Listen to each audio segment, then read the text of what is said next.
All right, take two. I'm Jamie Green, the Solar Queen, and welcome to Solar Sundays. I went live for like 15 minutes or a few minutes, and my microphone wasn't on. So hopefully you can hear me now. So if you're watching live, say hello.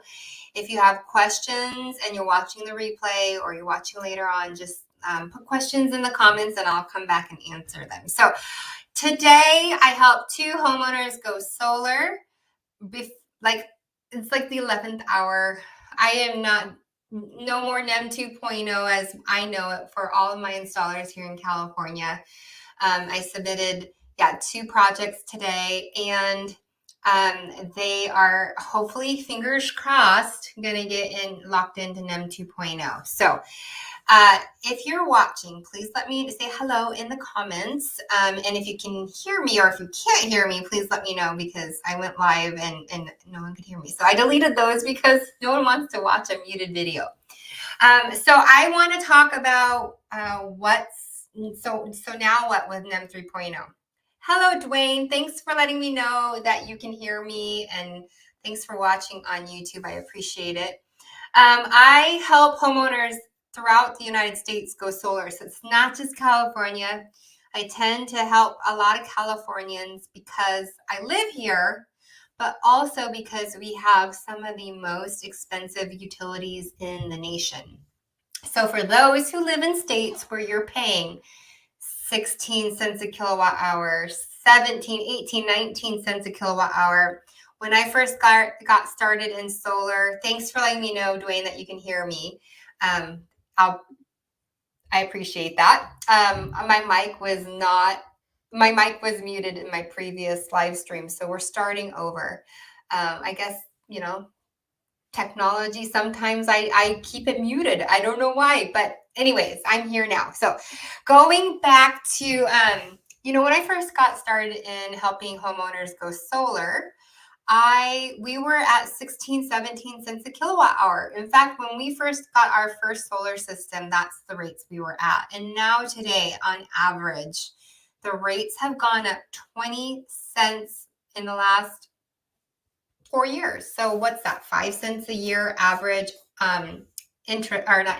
average, but 5 cents a year increase steadily since I went solar, which is that right?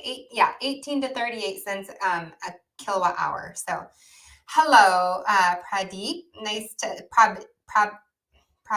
I'm sorry if I mispronounced your name, but thanks for watching on YouTube. So basically, I have seen rates increase over time, and I was helping a lot of homeowners back in 2019 go solar, 2020, 2021, going back. And people were still going solar back then when rates were at, kilowatt hour rates were at 18 cents a kilowatt hour. So now, the utility rates continue to climb. And so we are seeing this like need for solar, savings in solar, and a hedging, protecting yourself and hedging yourself against rate increases. So you have PG&E, and the cheapest rate in your area is 36 cents. Yeah, I mean, I saw 46 cents a kilowatt hour recently. 49 cents a kilowatt hour in PG&E. SCE, I've seen 63 cents a kilowatt hour and 65 down in SDGE. So California, I mean, it's just the rates are insane. They're going up and up and up. So even though net metering 2.0 is technically like rest in peace, thank you so much and I'm so happy for all the people who got in under NEM 2.0. That opportunity, like literally, a little, not that you want to know this, but growing up, I watched Days of Our Lives, a soap opera, and it's like through the sands through the air, like sand through an hourglass. So go the days of our lives. I feel like, the hourglass for NEM 2.0. I'm terrible at cliches or little sayings like that, but hopefully you understand what I'm meaning by that. It's like we're within, like the sand is like the hourglass is almost emptied, and that's that. So I'm sorry to say, there's like one person that is maybe going to sign tonight. He has everything there. So if he does end up doing it and I get an email notification and it's by 11:59 p.m. tonight, I'm going to submit it with the caveat that he might not get into NEM 2.0. And it is what it is. So my daughter's coming in. Yes, you can use my phone. My daughter is coming in. She might be recording herself singing a song that she wrote, right? Oh, no. Okay, can you close the door, please? Playing the game with you. Okay, close the door all the way. All the way. Okay. Thank you. Beauty. This is like the gloriness of live streaming is you never know who's going to come in. Into the room. It's usually one of my 3 kids because I have 3 kids. Okay, so going back to NEM 2.0. It's pretty much over. And I'm grateful for the 2 people that got in. Their site surveys are going to be happening this week, and that's important because to get that electrical line drawing, you have to go through a site survey doing this.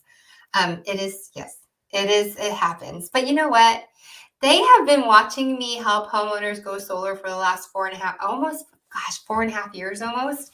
They understand solar, like I went to their schools and I talked about the importance of renewable energy. All the kids get it. It's on the Roblox games. It's on the Barbie dream houses. It's everywhere. The kids understand it.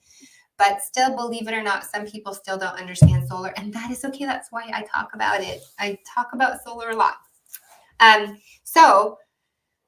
Site surveys have to be completed so that they can, the solar installers can make those plan sets with the electrical line drawing that they need to submit to the utility company with the interconnection application. So that is that. I'm not going to talk about NEM 2.0 anymore because it's sunsetting.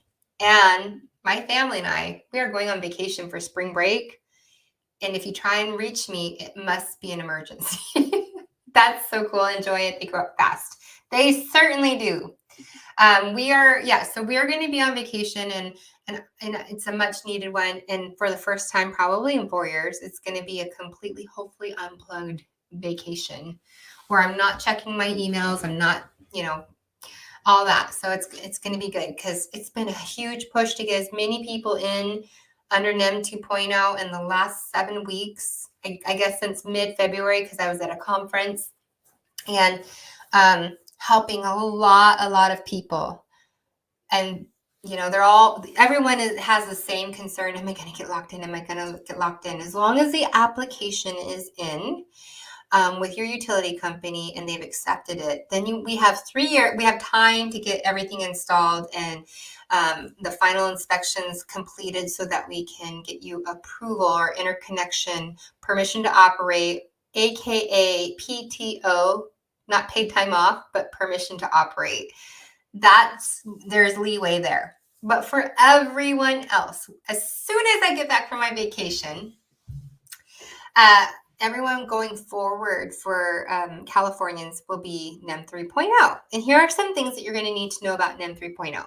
NEM 3.0, there is no 20-year agreement like with NEM 2.0. It's a net billing tariff, basically. So we're going to have to carefully look at when are you using your energy the most, because it's going to be very much battery driven. So if you get a battery, we can still offset or size your system to 100% of your historic usage. We really don't want to go any more than that because whatever you don't use, whatever your solar system is producing for you, the excess will first load up the battery. Anything beyond that no longer is getting banked into the utility company's net metering account for you. It's getting sold. You're selling that excess power to the utility company, and you're not going to be able to use that for the following months. It's basically you're going to pay the utility company. You may generate excess energy, but you may actually draw more from the grid in the evenings when it's raining or whatever in a 30-day or 31-day billing cycle. It's basically like the utility company is charging you for electricity right now. You're just going to offset it with solar and perhaps a battery. So that's kind of where we're going. So the buyback rate will vary between the three major utility companies here in California. And every utility is a little bit different, but it's anywhere between 6 and 8 cents a kilowatt hour. And also your retail rates, your billing rate will probably be in a special, it's not probably, it will be in a special rate, and it's going to be pretty dramatic. I won't know until I see them, but that's my understanding. So if you get solar and you get a battery, I'm okay with you going up to 100% offset as long as you have enough storage to store all that extra energy for any time your solar system is not producing, which is when the sun goes down, when it's raining, when it's cloudy. I mean, you still get a little bit of production in rain and cloudiness, believe it or not, but not everything that your house is going to need. If you don't get a battery, then I'm going to recommend 60% to 65% at the most. Hi, Mark. Happy Sunday and congratulations. I think that you're going to be expecting a new one in your family, but not one of your own, maybe grandbaby. I think that's how I read it correctly. So congratulations to you if that's the case. And if I misread that post, I apologize.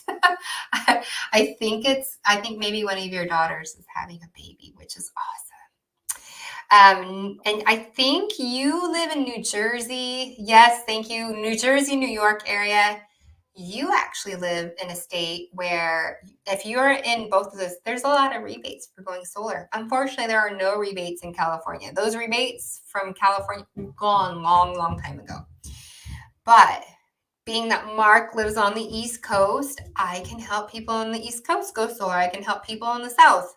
All 31 states I can help homeowners go solar in. I have to get a special license, just like I have one here in California for Connecticut and Illinois, but that's no big deal. But I'm talking about what's changing here in California with the solar policy. So if you don't get a battery, 60 to 65%, because you don't want to get too much solar and not be able to use it, because you want to be able to consume all the energy that your solar system's generating for you. And that really the 60 and 65% production in the summertime is where it's going to be really important, because that's where we normally use most of our energy, because we use air conditioning in the majority of the state. I have been seeing people use space heaters in California in the wintertime. And ask me how I know. It's because I've looked at a lot of utility bills and you see spikes, huge spikes of energy usage. And that usually tells me that someone, and I'll say, hey, what's going on in January, February? It's been really cold here in California. And people are using space heaters. And those space heaters, if you run them 8 hours a day, that's about 15 kilowatt hours of power just to run those little space heaters. Now imagine if you're using 2 or 3 of them, and some people are. So those space heaters are energy hogs. They're really cute, and they're little, and so people don't think they use a lot of energy, but it might be more advantageous to use your furnace, like your gas furnace, even though gas has gone up too. Okay, so let's talk about what happens after April 14th and you plan to use more power than you have historically. The ruling is, or the policy is, you can only offset your future system by 150%. So in other words, if you use 12,000 kilowatt hours in a year, which is about 1,000 kilowatt hours a month, it's okay. I mean, most people are using under 1,000 unless you live in a big house and you're driving EVs and you have a hot tub and things like that, or a pool and you're running the pool pump and the sweeper and everything. Most people are usually under 1,000 kilowatt hours, but let's say you have historically used 12,000 and now you're going to add an EV, which depending on how many miles you drive, on average is about 3,500 kilowatt hours. And you want to, I don't know, you're going to switch out your gas water heater to electric, you're going to have the ability to only increase your system size by 50%. So another 6,000 kilowatt hours. And believe it or not, those two things may be right at 6,000. It just all depends on how much you drive and how big, how many showers or how many loads of hot water, laundry loads you do or whatever. If you move from gas to electric, which, oh, by the way, beginning in 2027, Bay Area homeowners are going to have to switch out, not mandatory. Like if you have one and it's still functioning fine, you don't have to switch it over.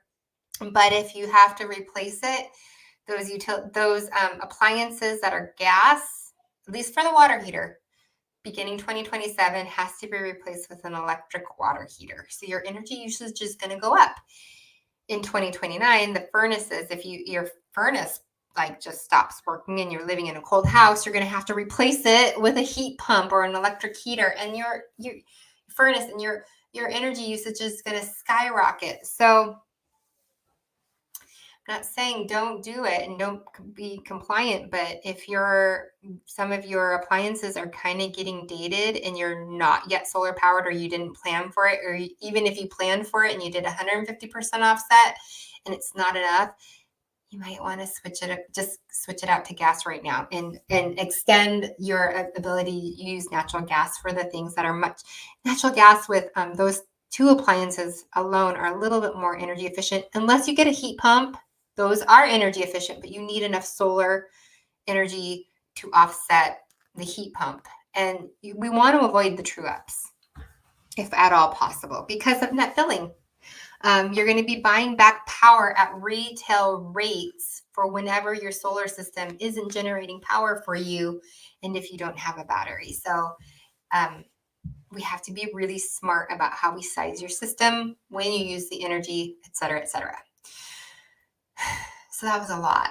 But there's still hope because you'll still save money on your energy costs. But whereas right now, everyone that was in NEM 2.0, they could offset their systems by 200%. And I started with justification, you have to justify that. But with NEM 3.0, for the people who go solar under NEM 3.0, there's gonna be a little bit of extra time spent on looking at your usage on an hourly basis. And if you live in any of those three major utilities that only allow you to go to 150% offset, I would say maybe it's going to be a year until you go solar now that everything's changing. What I would recommend you doing is do not hold back on how much energy you want to use so you get the right amount of solar. Don't skimp, in other words. If it's hot in your house and you want to run your AC for this next 6 months because summer is right around the corner, run your AC as you would want to, so that when we get you solar and we size it for your house, we get you the maximum amount of solar that you possibly can within those limitations of 150% offset or even just 100% offset. We want a really good idea, because I would hate for you to be like, well, I have a massive true up and it's because I didn't use all the energy I thought I would need, because people do tell me on our appointments all the time, I don't run my air conditioning like I would because it's so expensive to. For 1 year, or 6 months, you might just have to do it so we can get you an accurate system size for the future years. So I hope that makes sense. And those that live in municipalities like LADWP, Burbank, Roseville, SMUD, and I think there's Healdsburg. There's a lot of little municipality, Modesto Irrigation. There's some other ones too, but they're not being affected by net metering 3, but they will only typically let you offset 100% of your usage, so only your historic usage. So if you think you're going to get an EV, or if you think you're going to get a hot tub, I would say wait it out for a year, go through those things so you have enough historic usage to make sure we get you enough solar. If you fall into the category and that's not you, then we can go ahead and do it. But definitely battery is going to be a must. And if you don't want a battery, then we're just going to offset it by 60 to 65%. And you will have a monthly true up from the utility company. And you may, even with a 100% offset with a battery or 2 or 3 batteries, you still may need that. The one thing with the bigger solar systems and multiple batteries, Mike, hi Mike, Rigoberto, listen up. Okay, yes. So I'm assuming that some of you guys who are watching, may be in the industry and still figuring out, how to help your homeowners. So thank you for watching, and I hope that this is really useful. But what I was going to go back and say, I don't remember now. Oh, darn it. That's partly me getting old. My birthday's in a week. I think it's in a week.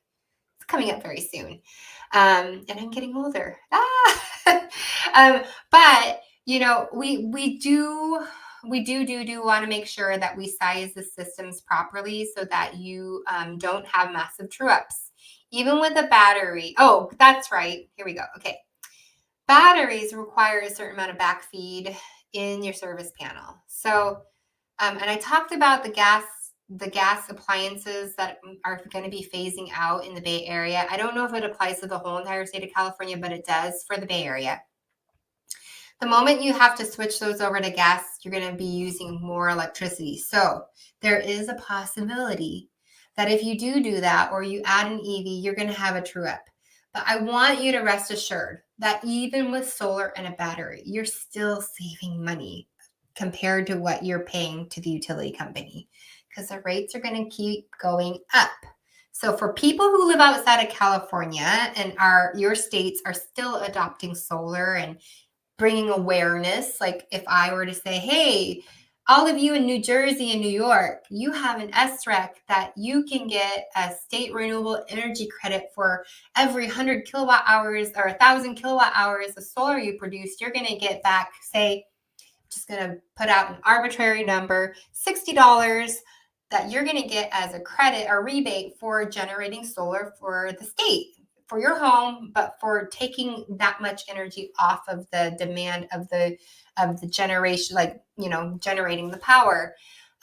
That's what you're going to get in exchange for going solar. So between the tax credit, which is still 30%, it's a dollar for dollar reduction of your tax liability. So it has to do with reducing your tax liability with the tax credit. Some of you may not qualify for the full tax credit depending on how big your system is and how much it costs. I help people get solar, and they range from $14,000, very small systems, cash price, small systems, all the way up to, let's call it 20 kilowatts, 22 kilowatts of solar and say 2 batteries. Those are going to be in the 100,000 and more range. So it varies, and everybody's tax credit is different, or tax liability is different, and everybody's tax credit will be different based on the cost of the system. That was a lot to say. But that tax credit, along with the SREC in certain states, it's going to just make your bottom dollar cost of going solar that much smaller, or the net system cost. And then if you apply the tax credit and the SRECs to your, what you're paying, if you're financing it, or if you paid cash for it and you replenish the account that you took the cash out of to pay for the system, your net cost, or your levelized cost per kilowatt hour, becomes, let's say, between 6 cents, let's say 8 cents, maybe to 20 cents a kilowatt hour. And depending on where you live, and that's because maybe you're getting 3 batteries. The levelized cost, if it's below what you're currently paying to the utility company, you're still saving. You're still getting ahead. So states where you're paying 18, 19, 20 cents a kilowatt hour, that was California a couple years ago, and we're at 38 cents, almost 40 cents a kilowatt hour on average. It's not long before you're going to see that. So the way that you want to look at solar, if you live outside of California with less utility rate costs or per kilowatt hour rate, Think of it as it's kind of it's like I remember, I will talk with homeowners about this, but I remember when I started driving, and this is going to age me some, but I remember paying like 92 cents a gallon for gas in Washington State when I was 16 years old. And once it got over a dollar, it was like, oh my gosh, a dollar for a gallon of gas. And now I live in California where people are paying $5.50, $6. One point in time, gas got up to $7 a gallon. But it's like going back to when gas was, let's call it $2 a gallon. Because I know in some parts of the country, you're paying like $2.50 a gallon. That's not what we're paying in California. I don't pay for gas because I have an EV and my car gets charged by the sun like it did today, and by the solar. But it's like going back and locking in $2 a gallon, and or call it 10 cents a kilowatt hour, and that's what you pay for the next 25 years or however long your loan is, or 25 years, because the warranties, it's based off of the warranties of the solar panels. But the solar systems are going to outlive the warranties. So after the system is paid for, your energy truly is free. You're going to continue paying the connection fee just like you did with NEM 2.0 or wherever you might be living. It varies and fluctuates based on states and utilities. And so that being said, for people that lives outside of California where they're not seeing 38 cents a kilowatt hour, which at some point in time you are going to, even now going solar, you're locking in a fixed rate per kilowatt hour, and you're hedging or protecting yourself from future rate increases. So you won't even really truly realize or appreciate the savings that you are experiencing because you won't be looking really at your month-to-month utility bills and what you're paying for. In fact, most people don't even look at how much, or don't even know how to calculate how much their price per kilowatt hour is right now with their utility company. They just pay the bills to keep the lights on. So it's usually on auto pay. And the thing is when people take out solar loans, it's on auto pay too. So, and it's a fixed monthly payment. And it can vary. It can only vary or fluctuate up if you don't take the tax credit and pay down your loan. So we can get into that if you book a solar consultation with me online, and we can talk about your utility company, your rates, and my experience helping homeowners in California over the last 4.5 years go solar, and seeing their rates step up every 3 months. It seemed like maybe every 3 times a year is usually what the rates increase, 3 times a year typically. So that really is what I wanted to talk about, guys, with you about NEM 2.0 as we know it is sunsetting. The hourglass is drawing near. In some places, it's almost midnight, like on the East Coast. Here in California, I have one contract out waiting to be signed. I'm going to check and see where things are at.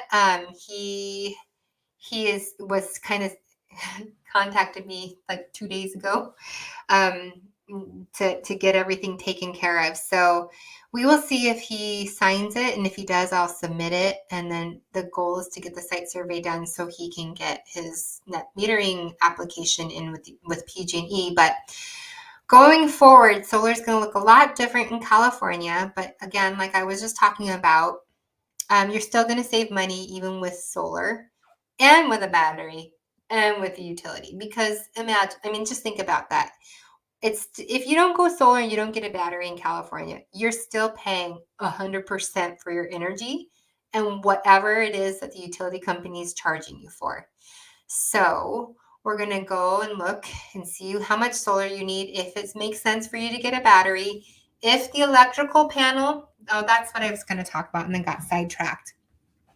The electrical panel for a lot of our homes in California, if you live in an older home or home built before 2000, likely it's a 100 amp service panel. And if the bus bar is only 100 amps, then it's likely going to, for most people, solar systems, if it's under 5.6 kilowatts of solar, you're not going to be able to house any more solar for that with that electrical panel. So it might force a main panel upgrade or force you into the battery that can give you a little bit more back feed, because you can use the battery's gateway sometimes, in some occasions, can help avoid the main panel upgrade.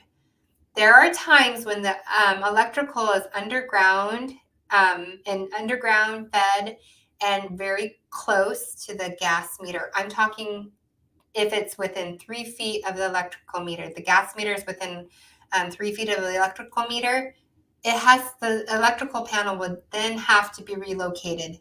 These electrical events can cost $8 to $12, maybe more, $1,000 just for you to go solar, or even if you don't go solar and you need to size up, because let's say you're getting an EV charger, a 50 amp EV charger, or you're adding a hot tub, or you're adding a heat pump, or you're adding air conditioning, and you're adding all these loads and there's not enough space there, you're going to need to do some sort of electrical upgrade. It's very common to see that. But with solar plus multiple batteries, if your service panel isn't big enough and that bus bar isn't big enough or thick enough to take the backfeed of everything, it may force an electrical upgrade. Sometimes it can take 3 to 12 months, depending on the kind of electrical upgrade that you need and how quickly the utility companies approve everything. There's a lot that goes into that, but just beware that these things might need to happen. But if you live in an older home, a bigger panel might not be a bad idea, since everything's going to have to be, at least in the Bay Area, electrified after 2029, 2027, 2029 for some of these big appliances that are gas powered, because they're phasing out of gas appliances soon. 2 years. Oh, I guess it's 2023. So 4 years away for gas water heaters, and 6 years away for furnaces. And then by 2035, which doesn't seem, it sounds like a long time away, but it's really not. That's when the governor has signed it into law that the all new vehicles that are purchased in California have to be electric. And guys, Amazon's on board with this. Amazon, I see electric vans, all delivery vans and whatnot, all over, starting to drive all over town and the area with electric vans. So yeah, these are all things that are coming, and your electrical panel needs to be ready for it. So these are just little things to be thinking about. And the good news is a lot of this can be financed if you don't have the money to come out of pocket. If your credit is hurting a little bit or your DTI is a little high, firstly, work on getting your credit score up above at least 640. If you have a high debt to income ratio and you don't get approved, we may have to move you to a lease, or you might need to pay cash, or you might just have to wait until you can get those things all figured out. Every single homeowner's financial situation is different. And I've helped navigate lots and lots, hundreds of homeowners through all of this. So I just wanted to make you aware of the changes that are coming with the California solar policy, NEM 2.0. It's the last of the last, and it's been a good run. So thank you to all the homeowners who have trusted me in getting solar for their homes while we've been in NEM 2.0, at least for 4.5 years. And NEM 3.0, we're going to navigate through it. We're going to get you through it. That all my solar installers are prepared. Batteries, they always add a level of complexity, and so your patience is going to be requested. It's not as fast as just getting solar. I wish it was, but every single battery project of mine, there's always something, and it's usually time. It might be a failed inspection. It might be a little thing that needs to be fixed and then re-inspected, things like that. But we'll get you through it and we'll get you solar powered. And if you live in any of the states outside of California, you can reach out to me because I can help you there. And you can just go to my website, JamieGreenTheSolarQueen.com. You can go there and you can set up a time to meet with me. You can fill out the little form. I have some videos there. Fill out the little form, upload your utility bill, answer some questions, and then we can set up a consultation. But not until after April 12th, because I'm going on vacation with my family and I'm going to be a little MIA.